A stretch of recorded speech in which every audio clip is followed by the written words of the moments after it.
Momento do Discipulado.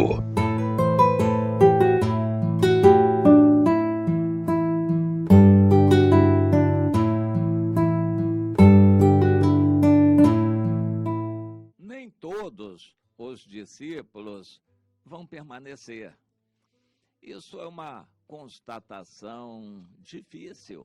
A Bíblia diz que a fé não é de todos, mas o Senhor manda pregar para todos e Ele dá a fé para todos. Mas há um mistério em cada coração que transcende a nossa capacidade de entendimento. Nós gostaríamos que todos pudessem ser salvos. Existem algumas doutrinas, Batista, por exemplo, acredita que todos podem ser salvos, desde que a gente consiga convencê-los. Mas o apóstolo Paulo, em Romanos, no capítulo 8, trata de um assunto muito duro, que é a predestinação. É o Espírito Santo quem nos ajuda, inclusive a orar. É Ele que sonda os corações e sabe qual é a vontade de Deus. E por causa disso, nós temos a certeza, a convicção de que tudo o que acontece vem para o bem dos que amam a Deus, aqueles que são chamados segundo o seu propósito.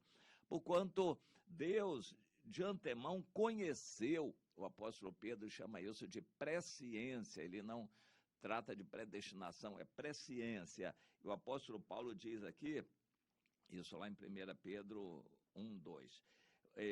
O apóstolo Paulo diz que Deus de antemão conheceu, também os predestinou. Então, a gente conciliar Pedro com Paulo, nós vamos entender que Deus previamente já sabe do nosso comportamento e então Ele nos predestina para sermos conformes à imagem do seu Filho.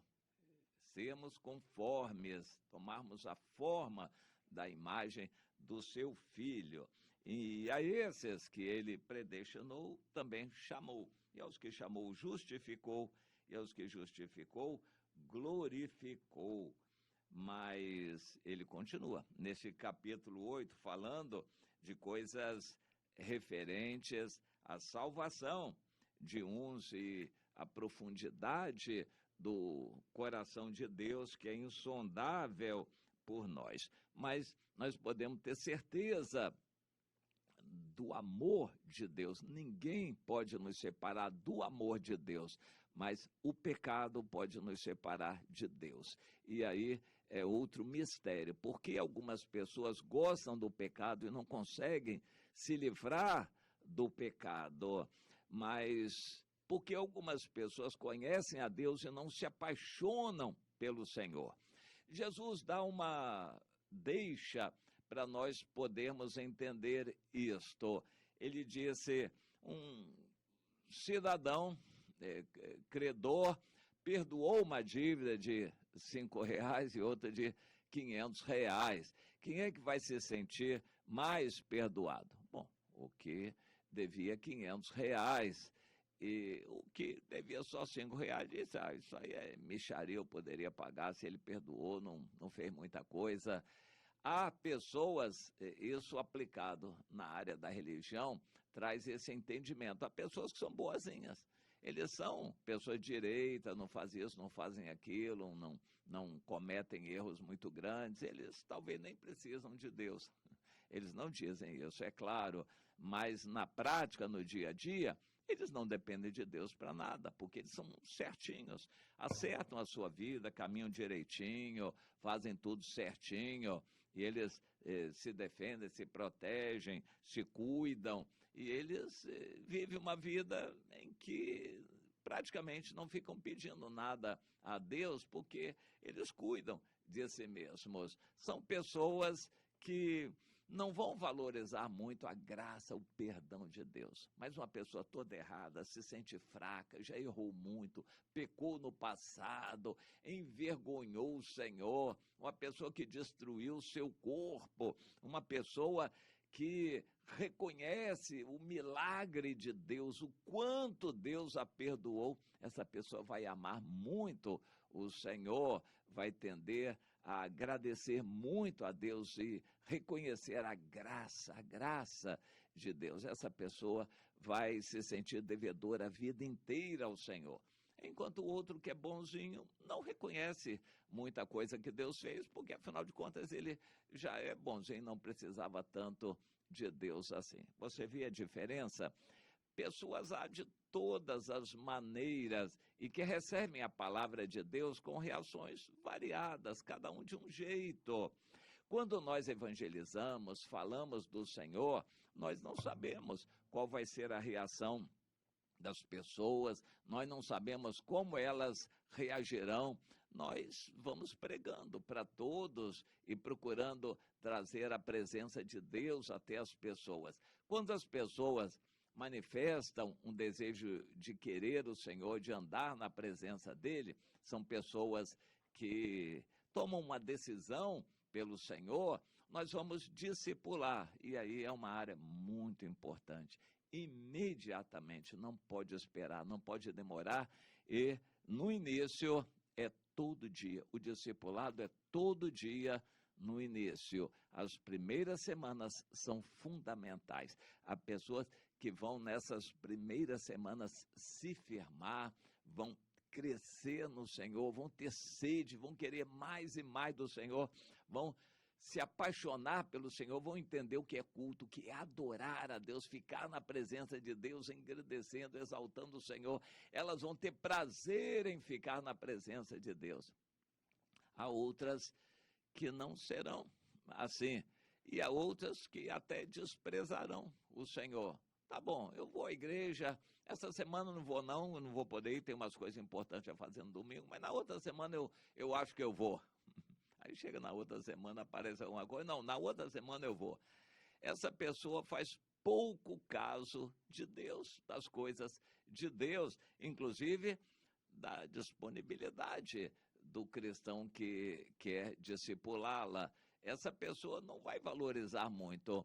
Como nós podemos conseguir motivar uma pessoa desmotivada? Como nós conseguimos animar, entusiasmar uma pessoa pelas coisas de Deus? Nós podemos dar o nosso exemplo, o nosso testemunho, nós podemos orar mais por ela, com ela. O que pudermos fazer, nós vamos fazer. Mas sempre haverá alguém que vai reagir de forma diferente. E mesmo os que querem o Senhor, nem todos vão querer na mesma intensidade. Uns vão se derramar, se apaixonar pelo Senhor e vão desejar ser como Jesus e com sede, querendo mais e mais e mais.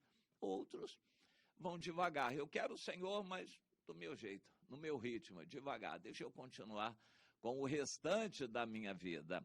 Mas há pessoas que querem o Senhor em primeiro lugar, largam tudo mais. É a pérola de grande valor que eles acharam e eles vendem tudo para ter essa pérola de grande valor. Deus quer que a gente entenda isso. Examine o seu coração. O que a gente pode fazer? O que eu posso fazer por mim quando eu vejo que eu já estou desmotivado, acomodado, me conformando com o mundo, gostando muito das coisas do mundo, ou mesmo que eu não reconheça que goste das coisas do mundo, pelo menos eu me envolvo muito com as coisas do mundo, digo que é necessário, que é importante, que eu preciso, profissão, estudo, atualização com as notícias, eu preciso estar assim. Então essa pessoa não reconhece que gosta do mundo, mas na prática ela demonstra que se envolve o dia todo com as coisas do mundo. E às vezes não tem nem tempo de ler a Bíblia, porque ela se envolveu muito com as outras coisas. Essa pessoa corre sério perigo de não ser salva, é claro. Só será salvo aquele que perseverar até o fim. Só será salvo o que se santificar, porque sem santificação ninguém verá o Senhor. Só será salvo o que quis o Senhor todos os dias e tomou a sua cruz dia a dia. Não só aquele que tomou a decisão há 20 anos atrás, mas aquele que quer o Senhor todos os dias. Portanto, a questão da salvação não é tão barata assim como estão pregando por aí. Aceita Jesus, está salvo, e uma vez salvo, para sempre salvo. Cuidado. É necessário que dia a dia você queira ser salvo. Tome a sua cruz, ame o Senhor, que você busque o Senhor a cada dia, que Deus seja prioridade para você. Como você vai provar para Deus, no dia do juízo, que você teve Jesus como Senhor da sua vida, se você nem ligava para Ele? Passava dias e dias que nem a Bíblia lia. O seu dinheiro, você nem se preocupava em dar nada para Deus, era somente para você. Como você vai conseguir dizer para Deus que você tinha Jesus como o Senhor, quem mandava na sua vida, quando o dia inteiro você fazia o que queria, você dispunha o seu tempo do jeito que você preferia e às vezes nem tinha tempo para Deus o dia inteiro? Como você vai conseguir provar que vai ter a salvação, que Jesus era Senhor da sua vida desse jeito? Pois é um alerta. Quando estivermos lidando com as pessoas, não devemos achar que todas são iguais. Na verdade, cada pessoa é diferente da outra. O amor a Deus, o empenho com as coisas de Deus vai ser diferente em cada uma. Mas nós temos que amar a todas. Nós temos que pregar para todas. Há pessoas que vão nos desanimar muito, porque passamos muito tempo ensinando, transmitindo, e elas valorizando em muito pouco. A gente fala alguma coisa, mostra o texto da Bíblia, e depois a gente pergunta, e aí, como foi? Você leu e entendeu? Ah, não, eu esqueci, eu nem vi não, porque eu esqueci qual texto que era. A gente vai entrar numa tristeza muito grande, vontade de falar um monte de coisa, mas não nos cabe, então nós vamos ter paciência. Pois é, deixa eu lembrar para você, a Bíblia diz isso, e a gente vai mostrar para essa pessoa de novo aquilo. Cada pessoa é diferente da outra, nem todos vão vingar. Quando a gente planta, semeia sementes, planta plantas, nem toda planta vinga. Há plantas que morrem. E nem todos que ouvem a palavra são salvos, nem todos que ouvem a palavra perseveram, nem todos que ouvem a palavra se firmam na palavra. Cada pessoa é diferente da outra, mas cabe a nós amarmos a todas, não desanimarmos. Porém, quanto ao investimento de tempo, a gente tem que dar prioridade ao que tem sede. Aquele que quer, nós vamos dar mais água para o sedento, nós vamos dar mais da palavra de Deus para aquele que está com sede. Claro, tem que ser assim, investir no que dá fruto, para ele dar mais fruto ainda. Aquele que dá pouco fruto, a gente vai ter paciência, mas não perde muito tempo com ele. E em algum momento o próprio Deus vai cortar essa pessoa. Vai acontecer alguma coisa triste e ela vai ser afastada de nós. E que não seja por nós.